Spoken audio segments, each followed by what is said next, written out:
Yo, yo, yo guys, check, kamusta mga idol? So ayan, mag-update tayo ngayong araw ng Tuesday mga Lodi at 11:15 ngayon. Ayan, 11:15. So medyo mainit sa labas mga Lods, no? So mag-update tayo ng mainit-init na news. Di ba? Ang lupit, di ba? So ayan ha. So ngayon, sa day natin sa Crypto Bubble, medyo kulay green tayo. Refresh natin, baka magbago. So kulay green pa rin, ang pinakamalaking bubble dito is sa Virtual. Na? Sa Virtual.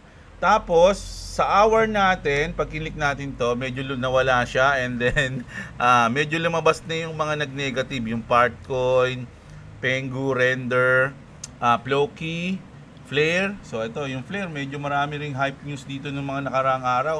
Pero ngayon, medyo nag-negative siya. Sa hour lang to mga Lods, no? Alam niyo naman, medyo magbabago, mabilis magbago pag dito sa hour. So ayun yung ating sitwasyon ng mga nasa top 100 coins natin, no? Worldcoin medyo positive. Sa day kaya yung Worldcoin. Ganun din. Positive din naman. No, kumbaga nag-stay siya. Kaya pala medyo bumaba ang Floki kasi ang taas din yan sa loob ng isang araw ngayon, mga Lods. No? So ayan, no? So bago tayo mag-start ng news natin, mga idol, sana pa-like ng video, request lang ni Kuya Jeblo. Libre lang po 'yan. So malaking tulong 'yan sa ating channel at tatanawin ko yung malaking utang na loob. No? At siyempre sa mga gusto ng ganitong content, subscribe na kayo. At yun na nga, no, ang ating BitGet sa mga wala, alam mo yung mga nagpi-PM sa akin tungkol dito sa BitGet sa mga trading, mga idol, no. So kung gusto niyo makasali sa Telegram namin nila KGX, mga Lods, kailangan gamit niyo yung link ko o link ni KGX. Tapos once na ginamit niyo yung aking link, ano niyo diyan, i-comment niyo, no, kung talagang ginamit niyo yung link ko. I-comment ko sa inyo yung Telegram ni Boss KGX and then ipapasok niya kayo sa kanyang legit na Telegram, no. Nagsisignal si Idol doon pag gusto niya mag-trade. Nagsisignal siya doon kung saan po position, mag-take profit. Pero dapat kailangan gamit niyo yung aking link, mga idol, no. So ayan, congrats agad sa mga gusto mag-trade, mga Lodi. So ito yung trade natin, 10k, nag-11k na, alam ko mag-12k na nga yan dito No, pero okay lang yan, no? Tinitignan lang naman natin, medyo malayo-layo naman kasi yan sa ating yan, stop loss. So ang in-expect natin medyo aangat pa yan. At yun, hihintayin na lang natin, magiging history na lang tong trade na to sa mga susunod na linggo. No? So pansin nyo, 66 yung margin ko dito, pero ngayon 62 na lang kasi syempre nagtatanong, mayroon tayong funding rate, no, every 8 hours yan. Pero mababa lang yung bawas niyan, 0.00 something lang. No, matagal na tong trade natin, no. Iniwan lang natin diyan. So ayan, no. Sa mga wala pang crypto exchange, diyan yung link natin sa description sa baba. And then eto na. Mag-news na tayo. Unahin na natin ang pinaka-importante sa mga asawa o sa mga mahilig mag-online order. Ayan, no. Chinese company Temu knows for its cheap prices adds import charges of up to 150% to counter US tariff. So, alam nyo naman, pag sa mga, syempre siguro hindi nalingid sa kaalaman nyo tong Temu. 'Di ba? Umo-order kayo diyan, parang sa mga Shopee, Lazada, Temu. Ano pa isa? Meron pang isa nakalimutan ko yung pangalan Chiquito, 'yun sa Chiquito. Oh. Eto, mura lang dito. Kaya lang, dahil nga ang taas ng tariff na binigay ng US sa kanila, kinounter nila. So pag order ka ngayon, mag-i-import galing China, magkakaroon ng 150%. Grabe, no? 150%. Mas mahal pa dun sa binili mong item. Magdadagdag ka pa ng 50%. Kunyari, bili mo 1,000, babayaran mo 2,500. O 1,500 pala. Tama ba? 2,500, no? 2,500 babayaran mo. Grabe. Kung ang presyo ng bibilin mo is 1,500, ay tama, 1,000 pala, ang babayaran mo ay 2,500. So, good luck sa Temu kung marami pang order sa kanila. No? So, dati umorder ako dyan, chinelas, Crocs, kaya lang pagbalik sa akin, maliit. Pero maganda, kaya lang, maliit nga lang, hindi kasya sa akin. Okay. Marami rin in-order dyan si boss. So, ayun. So, ayun yung news natin sa China. Gravities, no?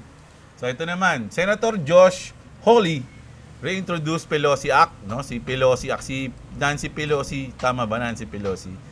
Ang nagano ata nito, nagpasa, no? O nag-apply Bill to ban Congress from trading stocks, no? Kasi nga nakakaapekto yung mga news eh.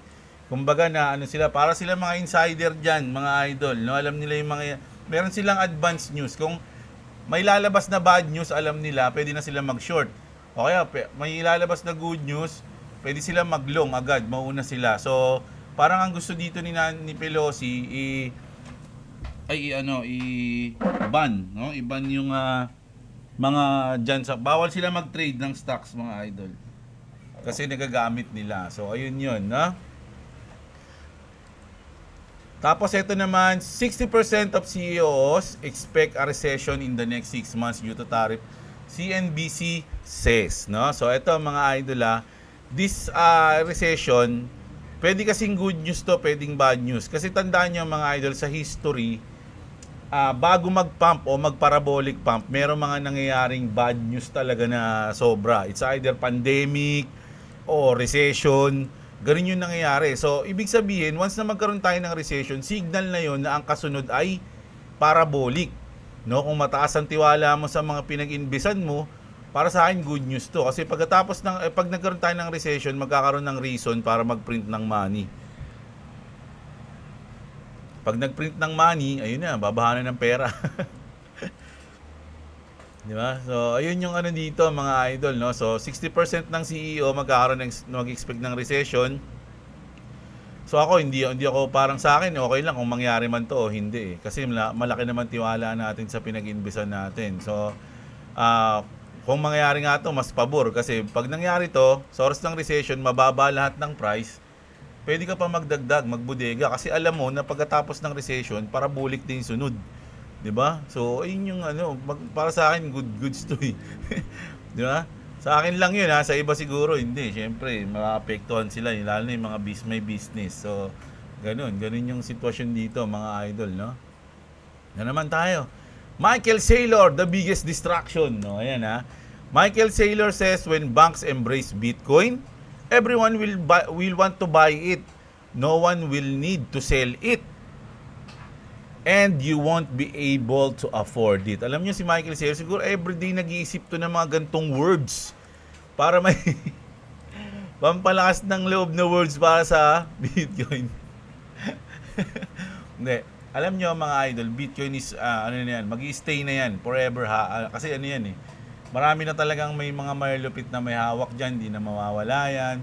At yun na yun, hanggat maaari talagang gusto nilang ma-hype yung Bitcoin lalo na ngayon. No? Kasi once na, ayun si Michael Saylor, ang laki ng invest niya sa Bitcoin. Intindihin nyo rin.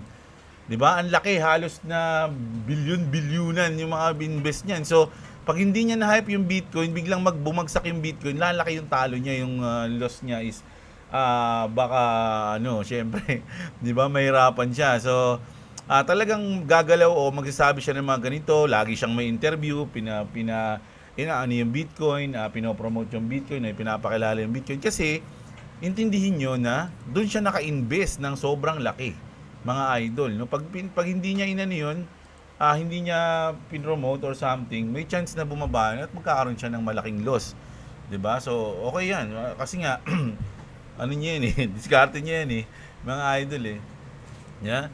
So, Mastercard adds crypto stablecoin settlement support for merchants. So, alam ko yung Ripple, nagkaroon tayo ng news na nakipag-partner sila sa Mastercard. And alam nyo na, pagdating dyan, ang naiisip lang natin is ang real USD, which is RLUSD. Panis, the real USD, mga idol. Yeah? The real USD is Ripple. RLUSD. Ayan, kaya nga nila tinawag na RLUSD daw, sabi ni Vincent, kasi the real USD. Ayun ang tunay, mga idol.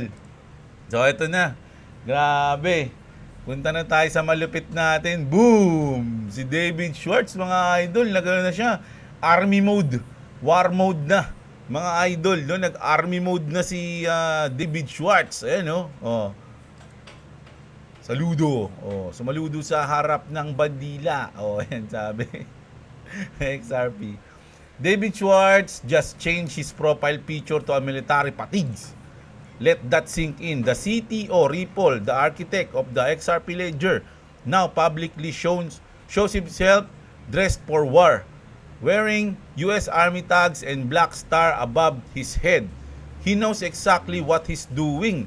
This isn't cosplay. This isn't marketing. This is a signal to the people paying attention. We are entering the end game. The old financial system is collapsing in slow motions. Ayan ha. The new rails, XRP, Real World Asset Tokenization, CBDCs, cross-border liquidity hubs are firing up in the background. Global debt, derivatives, and settlement risk are coming to a head. And Schwartz just told you without saying a word, it's time. Not just prepare, time. Deployment time, no? Ito na, i-deploy na. Mga idol, let's go na, sabi. XRP isn't a meme, it isn't a trade.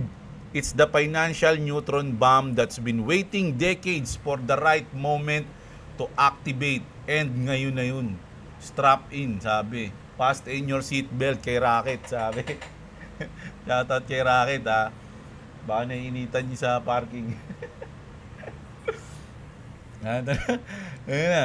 Eto mga idol, ha. Si Ripple, mga Lodi, sabi niya rito, try not to sell your XRP today before 6 p.m. Eastern Standard Time, between Sunday 6 p.m. Eastern Standard Time, Monday 8 a.m.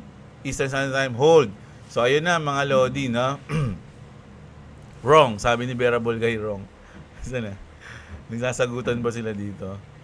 Ayan. Just watch, grab some popcorn, sit back, and remember this day.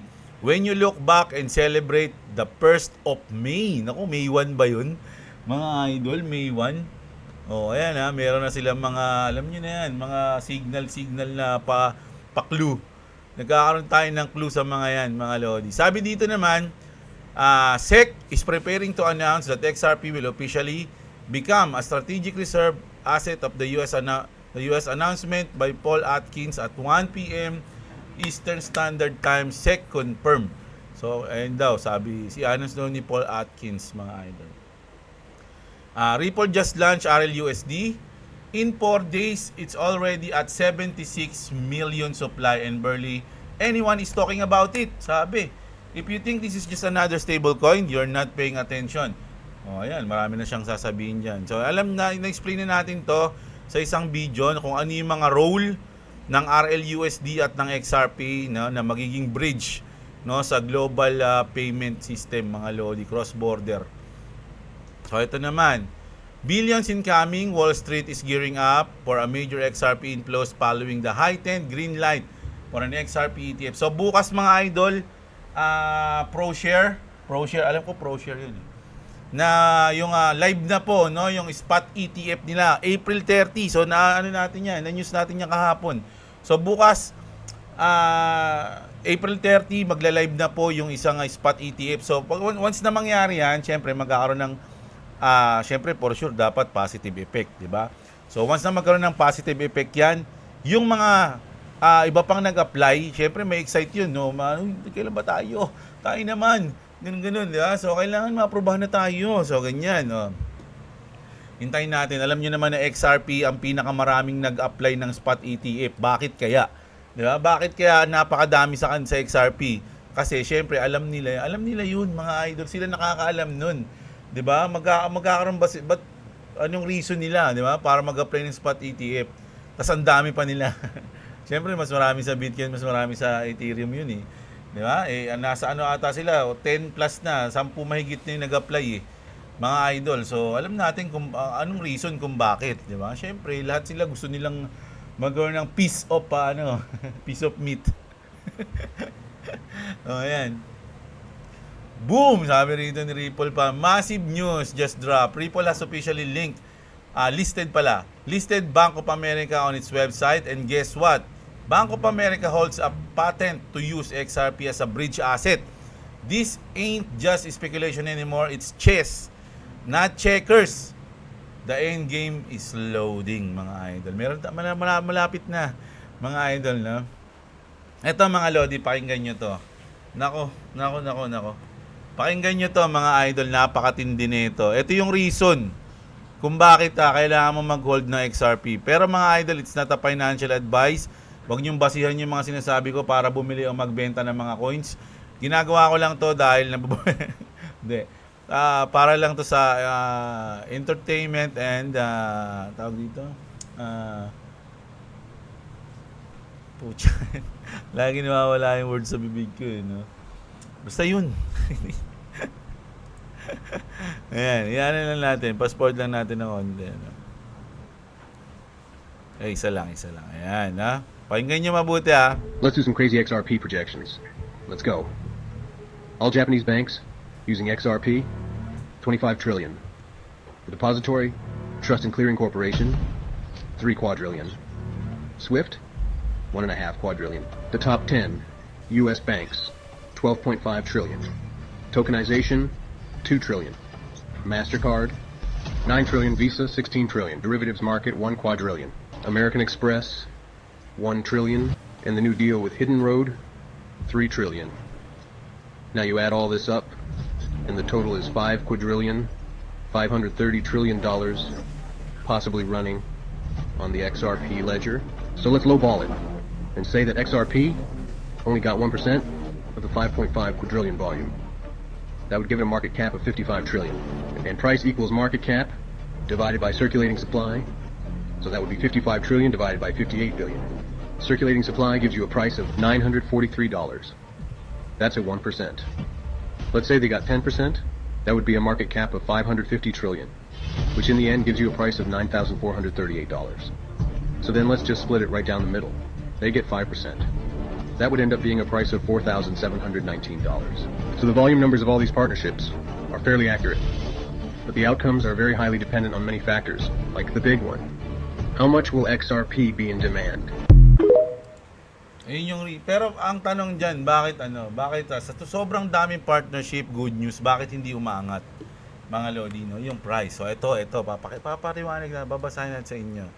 Pero hindi na natin papakinggan si Idol. Nabasahin natin kung bakit. Ayun ay ang dark pools. Yun, ako medyo malupit to. Ma-challenge din naman yung pagbabasa ko nito. Ito na. Ever wonder why XRP price feels stuck even with all the big news and adoption stories flying around? No, syempre, buo nga naman. Dapat nga nasa $100 na tayo ngayon, sabi ng iba, di ba?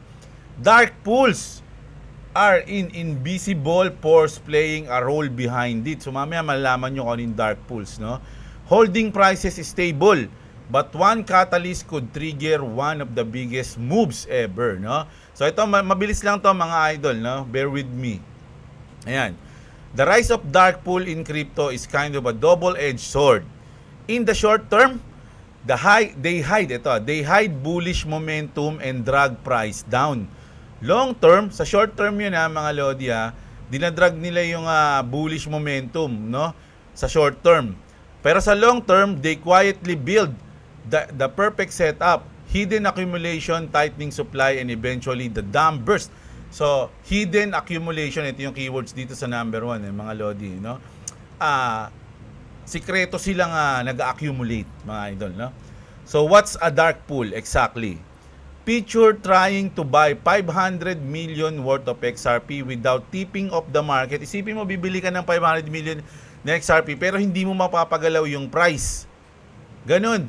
Dark pool are private spots where huge orders get filled of the main exchanges. Big players use them to avoid pumping the price and setting off FOMO, no? So hindi nila ina-avoid nila na tumaas tapos magka-FOMO, magsunuran, kumbaga, wag mong patasin, baka magsunuran sila. Tapat tayo lang, hindi nila mararamdaman na nag-accumulate tayo. It's buying behind the curtain, no, 'di ba? Trades only show up after they're done. Smart money doesn't leave a trail, no? So walang bakas na ginawa nila 'yun. Walang bakas na bumili sila. They move quietly. Right now, institutions are piling into crypto, but they need the privacy and efficiency dark pools offer to do it properly. So yung mga institution ngayon, sabi ko sa inyo, mga idol, talagang ano na yan, sikreto silang nag-accumulate ng madami at ginagamit nila yung dark pool para hindi kumilos yung price. Mga idol, no? Kasi once na kumilos yung price, maraming mapopomo at yun, magsusunuran na. Nako, ayaw nila yun kasi hangga't maaari, gusto nilang bumili ng hangga't kaya nila ng sa mababang price. Coinbase, Kraken, and other have rolled out their this service for big clients, no? Plus new decentralized options are popping up.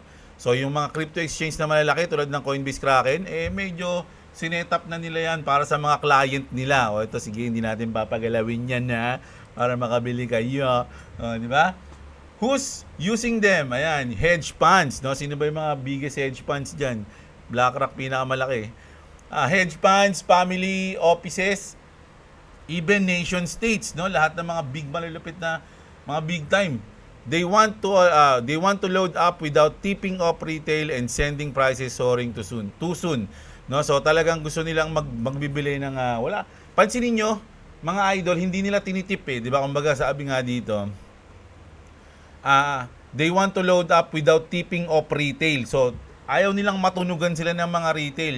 Pansinin niyo sa mga news, 'di ba? Sabi ko nga kahapon, kagabi, na ultimo sa mga mainstream media, kahit obvious na kung ano yung pinag-uusapan, which is XRP, hindi nila binabanggit yung XRP. Hindi nila binabanggit yung Ripple. Ayaw nilang malaman ng mga tao, ayaw nilang bumili kayo nun. Gusto nila sila lang. O, di ba? Gusto nila sila lang. They're buying as much as they can while prices stay low. Before the utility phase kicks off in public markets, big buys would push prices up fast, sabi, no? But in dark pools, all the buying pressure stay hidden. Prices stay flat, exactly what we're seeing now. Di ba? So ayun yung ikita natin ngayon, stock up lang mga idol, di ba? No excitement, no FOMO, no stampede, no walang nagpapanik mga idol na, uy, naiwan na kami na, anong tumataas na. So talagang pinipigilan nilang tumaas para makapag-accumulate sila, no, ng hangga't kaya nila. Na XRP could be getting heavily suppressed right now with institution quietly scooping it up. Meanwhile, the chart looks boring and retail traders lose patience and start selling. So ayun yung gusto nilang mangyari, ma-shake out kayo. Mga loads, no, wala na, boring na yung XRP, hindi naman tumatas eh. May TA ako, ba't ganun? Hindi naman nasusunod. Sayang lang to, di benta ko na lang, mas maraming mga coins na na medyo challenging yung galaw, no? Nahuhulaan ko, nananalo ako sa trade. So iwanan ko muna tong XRP, dito muna ako. Ganun yung naiisip ng iba. These are the stretches where even the die-hard believe start doubting. So ayun isipin nyo, even yung mga XRP army nag-start na sila mag-doubt and walk away. Kasi nasusunod yung plano ng mga big time, mga idol, no? Na-shake out kayo. But if you hang tight, you might just catch what comes next. So, no? Dark pools can actually set up huge rewards for the ones willing to wait it out. Ayan. When it flips, we can expect huge volatility, mga idol, no?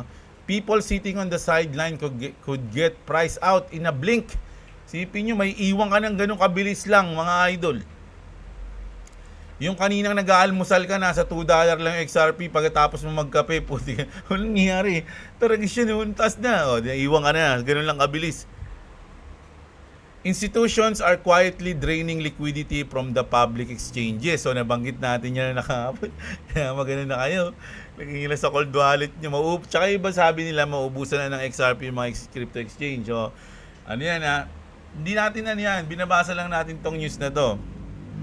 At a certain point, demand on public exchanges will explode past supply, and that's when the market will panic to reprice itself. Get ready for a potential 2x, 3x, even 5x sprint. Isang mabilisan lang, 5x agad. Di ba? Isang ganun lang, mga idol. And then dun magko-consolidate, magkakaroon ng FOMO. And then, parang ano yun tumitibok-tibok pataas. Ganun yung mangyayari. No sellers around means the price gaps straight up. Dark pool buying act like a delayed fuse. It keeps soaking up supply without pushing prices up, no? Until it can't anymore, no? So kumbaga, isipin nyo talagang it keeps soaking up supply. So talagang nauubos yung supply pero without pushing price up, 'di ba? So ayun yung ginagawa ng dark pool, mga lodi, no? Nauubusan ng supply. Tumataas na yung demand pero yung price ng coins ganun pa rin. Magtataka ka na, 'di ba? Gagawin nila yon hanggat dumating yung oras na hindi na nila kayang pigilan, no? Until it can't anymore. Once the dark pool supply dries up, buyers have no choice but to head to public exchanges. That's when things go vertical, no? Doon na magkakaroon ng ano yan, matinding reaksyon. If you're trying to judge crypto's health just by watching public exchanges right now, you're missing the real story. The big moves are happening behind the scene. Ito, naniniwala talaga ako dyan. The real moves are happening behind the scene. Think about it. Institutions are stockpiling massive amount of crypto while the public stays asleep. No, kung ikaw wala, tulog ka sa pansitan, magugulat ka na lang, naiwan ka na. They're getting in before the next wave of major announcement. No, bago mag-announce ng pinakamalupit na bullish news, kailangan makapagbudega ka na ng malupit. Kasi once na in-announce na yan, lilipad na yan, nahabulin mo na yung price. No? Kung ngayon, dapat, mura mo pa lang nabibili. Kaya lang, once na in-announce na yung good news, iwan, mga idol. When supply finally gets tight enough, price won't inch up slowly. They'll snap higher all at once. Charts will look like someone flipped the switch. Di ba? Parang ganun lang, ang bilis lang eh. Laging sinasabi ni Brad Garlinghouse yan, mga lodi, yung flip the switch, tsaka ni David Schwartz. No, hindi coincidence na laging lang sinasabi yun. May reason kung bakit. And for XRP specifically, the timing could be even crazier kasi regulatory clarity and actual utility could hit right as a supply locks up, mga idol. Nakaplano yan eh. No, nakaplano na yun, nakaset up na yan, mga lods. Dark pools work like pressure cooker. They bottled up all the buying pressure now, but eventually the lid blows up, no? Talagang wii, mga ganun yan eh, di ba? Sa pressure cooker. Wii, biglang sasabog nilang pag binuksan mo nang mainit pa. This is about big money setting up early for the futures, and they're not here for a quick double, no? Totoo to, mga idol, yung mga big institution na yan. Hindi lang sila dito para lang maglalagay sila sa Bitcoin eh, magto 2x lang yan eh. Maglalagay sila sa Bitcoin eh, sabihin natin magti 3x lang yan eh. Ba't doon sila maglalagay kung merong isang coins na talagang pwedeng mag-flip the switch at kikita sila ng pera? O, di ba? Ganun yun. Kaya ang ginagawa nila, nag-iipon na sila na hindi nila pinapagalaw yung price para isipin ng mga tao na boring yan, wala yan, tagal na yan eh. Di naman mag-ano yan eh. O, di ba? Ganun. Stay patient, stay locked in. When the dam breaks, you'll be grateful you bought at 50 cents instead of scrambling to buy at $10. Oh, yun na, at $10, 'di ba? So isipin niyo, mga idol. $2 lang ngayon. Nag-aalmusal ka, biglang pagkatapos mo pagtingin mo $10 na. Oh my god. Napagano ka na lang, ba't di ako bumili? 'Di ba? So, kayong bahala, binasa natin. Sana naintindihan niyo yung basa ko, ha. Mga idol, nakita niyo yung point nung sinabi nito ni idol. Kalimutan ko yung pangalan ng NBA player na dumadakdak Yung ex ni Kim Kardashian, nakalimutan ko mukha nito yun eh. O yan, tapos eto na. No, isa pang patunay. White House na nag-post nito, mga lodi. Something's happening and it's bigger than anyone realizes. Keep watching, eye on the sky. O, di ba? So, sabi ko nga, behind the scene, merong malulupit na nangyayari ngayon, mga lodi. So, sana hindi ka maiwan. Sana alam mo yung ginagawa mo, mga lodi. So, andito tayo, nag-update tayo, binabasa natin yung mga news sa X, yung mga trending, no? Sana mag-subscribe kayo kung gusto niyo yung ganitong content, mga idol, no? Na-excite ba kayo? Nasiyahan ba kayo ngayong araw? So, sige. Basahin natin ang mga comment nyo sa video natin kagabi. Oy, si Rocket, nakita ko na naman. Mamaya, pupuntahan natin yan. So, ayan. News, comment tayo. Pag green na kasi yung spot ko, di na ako nagbobodega. Pero pag red, bodega ako. Ayan, si Dance Cortez. Ito, laging panalo to eh. Wala pa balikan pa yan, bumalik pa sa 1.8, magbodega ulit ako ng 10K. O, ayan, si Idol, Congrats, Lord, sa, ayan, si Phil Habi, shoutout sa'yo. Ayan, si Orny Alcaraz, shoutout dyan, idol. Pogi mo dyan sa bago mong sakyan. Ayan, si Boo Dragon, shoutout sa'yo. Si Verifier, ilang na lang XRP mo, idol? Ilang konti yan, no? Actually, onti na lang talaga, mga Lods. No? May nagsabi nga rito, kala ko ba sa, ano mo pa, yun yung ating anuhin. At medyo matagal pa yun, mag-iipon pa tayo, mga idol. Kailangan lang talaga namin bumili ngayon talaga ng service kasi may mga paggagamitan kaming malupit, mga idol. No? Kailangan namin siya. So, syempre, medyo priority din kasi yun. Pero hindi ko naman inubos ang aking XRP. Dito nga, meron tayong meron pa tayong, ano ba XRP dito? Asset natin. 369 XRP, meron pa ako dito. Tapos nasa Trezor ko, although onti na lang yun. Onti na lang eh. Iipon pa tayo. Mag-iipon tayo ng madami. Bago natin i-out yan, madami na yan, promise. Idadami ulit. Makikita nyo na ulit, no? So ito, balik tayo. Makikita nyo na yung ating XRP kung ilan. So ngayon, medyo mababa pa lang. Nasa Trezor natin, medyo onti na lang yun. Wala. D-list na lang tayo dun. Pero, iipon ulit tayo. Okay, mag-alala. Ayan, si Salad Channel, shoutout sa'yo. Congratulations, si Emerciano Apurado. Ayan, 8301, shoutout sa'yo. From Bicol, ayan, shoutout sa'yo, Emerciano, from Bicol. Ayan, salamat din sa'yo, Leonardo Lorilla. Congrats agad, brother. More blessings. Ayan, si Soul Lyric, shoutout sa'yo. Okay na ba ang 2K plus na XRP? Oo naman, Idol Amida, no? Napakaganda na, solid na niyan.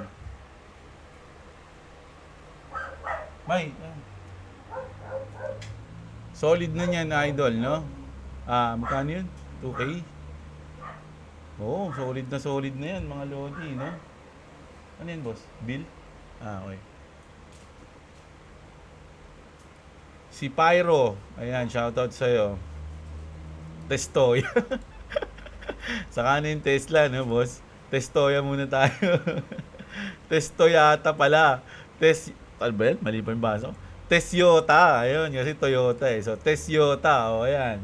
Saka na yung Tesla natin. Tesyota muna. Solid naman yun, mga lods eh. Ayan. Shoutout sa'yo, Ghost. Ayan, si Dolfancero. Ayan, okay. Solid, no? Shoutout sa inyo.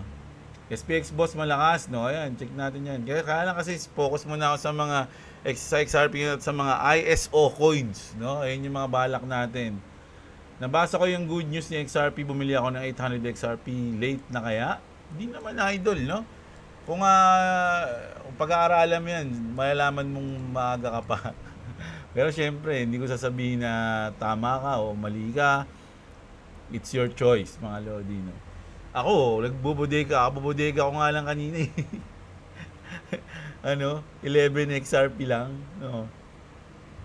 Lods, kung magiging D-list ka sa XRP, paano pa kami? Alam Grabe naman. Mag-ipon ulit tayo, mga idol. Bumili kayo ng Litecoin kahit 10 lang. 2029, pwede mag $5,000 per Cardano. Sabi ni Efren Baluyot. Ayan, kayong bahala dyan, ha. Si Sigis Stardust. Ayan, salamat sa'yo. Opo, sa Sunday po. Congrats sa akin. Yan, shoutout sa Joseph Berdin. To hold pa ako XRP. Ayan, si Idol. Si Chico, shoutout sa iyo. Si Edgar. Ayan, shoutout sa iyo. Kaya mo yan, Idol, no? Lahat naman, galing lang naman dito yan, Idol, sa ating nag-invest tayo sa XRP ng mga nakaraan sa mga coins natin, no?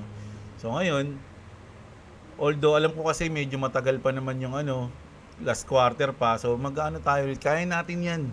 Kailangan natin magbudega ulit ng malupit, no? Samahan nyo ako, sabay-sabay na tayo. Always like nakalike, congrats sa bagong Chikot Boss, di ba? Pangit talaga mag-invest sa XRP na yan eh. Yan, ito si Idol, malupit mag-sarcasm, basta yun. Dating nakamotor, ngayon na kotse na, sinabi ko talaga sa inyo, ayan. May iba lang. Recommend ko sana, panoorin mo tong movie na to, No More Bets. Napanood ko na yan, Idol. Yung sa halos sa Pogo yan, di ba? Scams at galawan sa Pogo for sure. Napanood ko na, Idol. Salamat. Napanood ko na yan noon. At medyo napakaganda nga niyan. Lalo na yung lalaking na-addict sa sugal. Mga Idol. Napakaganda nga niyan. Ano ata yan eh? Ano bang lahi yun? Thailand ba yun? O Indonesia? Nakalimutan ko yung lahi nila eh. Basta sa Netflix ko yun napanood eh. Ay sa mga hindi pa napapanood yung No More Bets, maganda yan. Mga Lodi, matindi yan. Diyan parang sa Pogo rin yan eh. Pogo style. Nabanggit yung Pilipinas dyan. Nasa Pilipinas daw yung pinaka-base. Ang kulit nun eh. Boss, paano nalabas yung pera mo sa XRP? Ayan alam nyo mga idol, meron na kasing, may kakilala kasi kami. No? Pero, dalawa kasi yung ginamit namin eh. Sa Union Bank. Tsaka sa CM, ano ba yun? CIBM ba yun, May? CBC? Ano ba yun? CIMB. CIMB. Mga Lodi, no? So, ayun. Medyo may tropa kami doon. Tinulungan nila kami. Hindi naman yun hindi naman siya isang bagsakan lang, mga Lods, no? Alam ko, bumilang ako ng mga isang buwan ba? Basta mga ganun. Kasi matagal na namin plano ni boss yun, no? Yan nyo, pagka anuhin natin yan. Tawag dito, bibigyan natin ng linaw kung sakaling kailangan natin maglabas. Kasi napanood ko lang din kasi yung dati, nung nakaraan pa, bago namin planuhin yun, may napanood ako sa YouTube na kung paano niya nilabas yun, no? Binanggit niya yung mga bangko na crypto friendly, no? At ilalagay ko dito sa bukas sa susunod na video natin. Ayan. Si Inday, shoutout sa iyo. Everybody happy, congrats boss. Ayan, bili ka na ulit. Opo, magbubudega na tayo ulit. Ayan. Ayos, congrats stock. Hindi ako si Boss Robocoin ha. Idol lang natin yun. Hindi tayo yun, idol natin yun.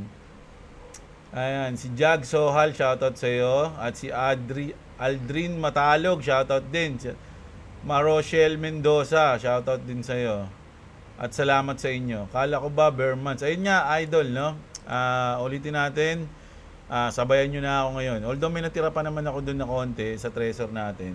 Pero ngayon, sabay-sabay tayo, mga idol. Ayan, si Diggs Renz Channel. Ask ko lang po, safe po ba sa G-Crypto bumili? Safe naman, idol. Kaya lang kasi ang problema sa G-Crypto, na naririnig ko kasi wala akong G-Crypto. Meron akong G-Crypto pero hindi ko ginagamit. Is medyo matagal yung transaction at medyo may price yung gas fee. Medyo malaki ata. Ayun yung sinabi nila, hindi ako sure. No, pero safe naman dyan sa G-Crypto, idol. Kung yun yung tanong mo. Kung safe naman. Junel Nail, shoutout sa iyo. Kevin Magno. Ayan, shoutout sa inyo lahat. Salamat. At si JC. At si Time Token, shoutout. Let's Play. Try mo ibenta sa Magic Edens. Sa tingin ko, hindi ko na rin papakialaman yung NFT ko sa Ragmon. Mga idol, yahan ko na lang siya dun. Base na lang yun. Charge from experience na lang natin yung mga ganun, mga idol. No? Kung may mangyayaring kakaiba, di doon na lang. Pero sa ngayon, wala na muna akong doon. Hayaan ko na lang muna siya dyan sa natin. Ronin Wallet. Pero na lang kung talagang tatanggalin nila sa Ronin Wallet ko yun. Siguro naman hindi. Matagal na yung trade ko, idol. No? Kung nanonood ka sa akin, alam mo yun kung kailan. Araw-araw kong pinapakita yun. Yung paglagay ko pa lang yun, pinakita ko na eh. Ayan. Ring Diego, shoutout sa'yo. Anong oras, boss? Patulog na kami. Anong oras na pala? Ayan, si Michelle Germartir, shoutout sa'yo. Ayun, no? Naisip ko na rin yan. Pangalan ni Rocket, Ripple. Pinag-isipan ko eh. Ripple, Rugpool, Bullish, tsaka si Rocket. Kaya lang, yun yung dapat ang naglaban na sa huli si Bullish eh. Dapat pangalan niya Bullish o kaya Rocket. Dalawa na lang pinagpilian. Pero ang nagtagumpay is Rocket. Di si Rocket siya. Bullish pa rin naman yung Rocket eh. Diba? Yung Juanito Domingo siya, si Clavis. Ayan, shoutout sa'yo, idol ha. Oo nga eh. Pinakita mo, idol, yung race ng Star Atlas. Naalala ko tuloy yung racing game ng Axie. Oo nga, no? Wala, ang dami na kasing Nawala na Ronnie. Ayan, congrats sa Bugatti. Si Metalhead, shoutout. Only Popcorn, shoutout sa iyo. Si True Nighted. Ayan, si Rocket to the Moon talaga yan. Si Ramlat, shoutout sa iyo. Si Kel Cutie at si Junora Blacks TV. Ayan. Shoutout sa iyo. Si Books TV. Oh, ayan. Hahanap ng way ang Ragmon Monster World para matrade ang NFTs natin. And kita din naman sa OpenSea ang asset natin kapag Ronin Wallet gamit nating pang-connect. O, yun pala, no? Andiyan pa rin naman pala. Si Skylab, shoutout sa Idol, laking tulong yun lagi sa atin, Skylab, mga Lodi. Sa mga information sa Ronin, siya talaga mas may alam dyan, di na ako. Si Edgar, shoutout sa iyo. Si Armando, Gats Idol, Chachikot, ayan, shoutout sa iyo. Si Agility, shoutout sa iyo. Si Jonathan, boss, paldo ka na naman. Konti lang. Ayan, si Skylab din. Ayan, mga Lodi, no? So, sana na-enjoy niyo yung video natin. Sana dito sa pagbasa ko na to, meron kayong mga na-realize, mga idol. Talagang ang ganda nung na to eh. Dapat nga ito lang yung babasahin ko, tapos din-update ko eh. Pero, sobrang ganda nito. Sana na-realize niyo yung mga bagay-bagay dito, mga idol, no? Pero do your own research pa rin, no? Ako kasi talagang nabilib ako dito sa ano niya na to eh, sa thread niya na to, no? So ayun, maraming salamat sa inyo. Kita-kits tayo bukas, mga idol, at magandang araw sa inyo, mga kapatid. At What's up? Subscribe to my channel if you want to. If you want to subscribe to me, it's in the link in the description. Even subscribe to Deblo. bye-bye. Bye bye.